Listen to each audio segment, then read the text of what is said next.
These are the large Arbour reels from Barrio. They're made in Germany by Vossler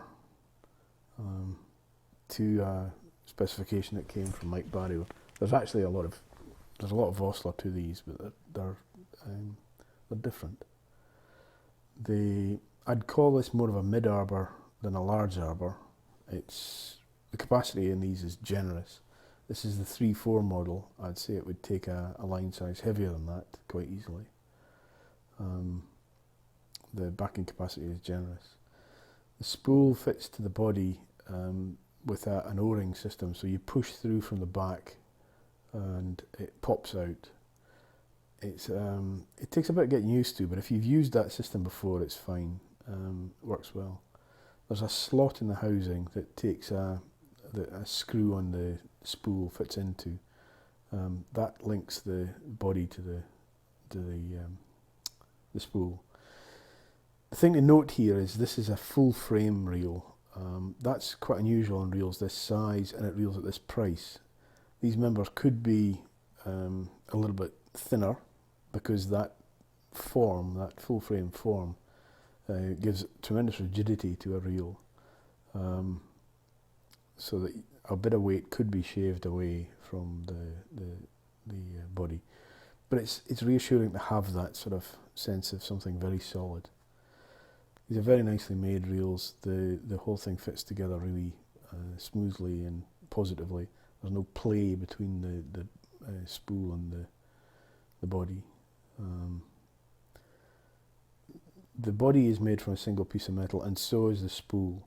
And when they make these, they drill through the holes, the ports, and of course there's a burr left on the inside, on the other side of the hole.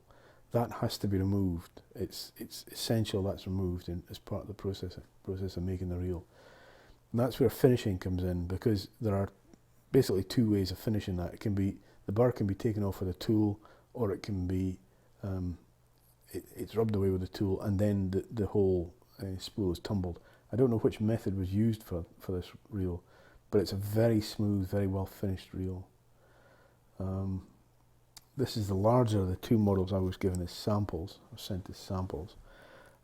This is the small one is a 3/4, the big one is a 5/6. As I said, both could take a line size heavier, line size larger, and adequate backing. These are actually they're both hard anodized aluminium reels, and they are saltwater resistant. Nothing's actually proofing in saltwater, but these can take a bit of saltwater action. The drag mechanism is sealed. There's a slot on the drag, as I said, that engages the clutch for the drag. Very neat, very, very simple, elegant way it's been put together. Inside that housing, that drag housing, there's a bearing that can be turned upside down. There is a redundant cog at the bottom of that housing that could give a click, but this has been specified as a silent reel. The drag is extremely smooth. The throw from fully off to as heavy as it can get, this is not a drag that will stop a rhinoceros, is quite large, so you can set it really quite precisely, which is it's an attractive feature of a reel that's going to be used for trout and grayling fishing, that type of thing. The 3/4 is really a river reel. The 5/6 might see some saltwater fishing, but you're not going to go tarpon fishing with a reel like this. Completely silent both directions, free running on the way in, so if you do that curious wiggle, you can get the reel spinning freely.